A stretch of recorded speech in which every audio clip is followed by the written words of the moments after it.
Hi hello welcome to my channel. ఈరోజు మనం మసాలా బొరుగులు ఎలా చేయాలో చూద్దాం. ఇవి నార్మల్ బొరుగులు కాదండి, లొట్ట బొరుగులు అంటే పతలా బొరుగులు అనమాట. ఇవి అన్ని చోట్ల దొరకవు, కొన్ని చోట్లనే దొరుకుతాయి. ప్రొద్దుటూరు, నంద్యాల, కడప అక్కడ సైడ్ దొరుకుతాయి. ఇప్పుడు వీటితో మసాలా బొరుగులు ఎలా చేయాలో చూద్దాం. నార్మల్ బొరుగుల కంటే ఇలా లొట్ట బొరుగులతో చేసుకుంటే క్రిస్పీగా చాలా బాగుంటాయి.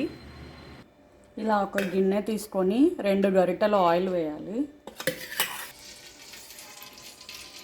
ఇప్పుడు పోపు పెట్టుకుందాం. 1/2 కప్ బుడ్డలు బాగా రోస్ట్ అవ్వాలండి.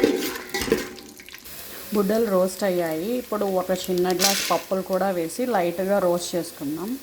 ఇప్పుడు స్టవ్ ఆఫ్ చేసేద్దాం.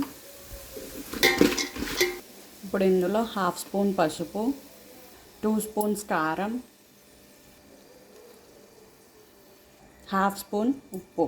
బొరుగులు ఉప్పగానే ఉంటాయి కాబట్టి ఉప్పు తక్కువే పడుతుంది.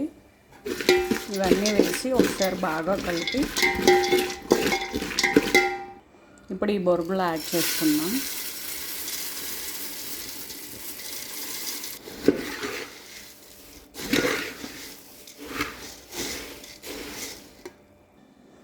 ఇలా అన్నీ వేసి కలిపాక 1 స్పూన్ కారం పప్పుల పొడి కూడా వేసి కలుపుకోండి.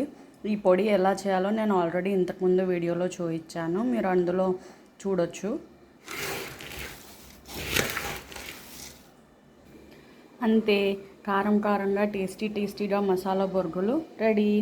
దీని మీద మీరు నిమ్మకాయ కూడా పిండుకొని తినొచ్చు. పచ్చి ఆనియన్ నంచుకొని తింటే చాలా బాగుంటుంది. Thank you for watching. Please subscribe to my channel.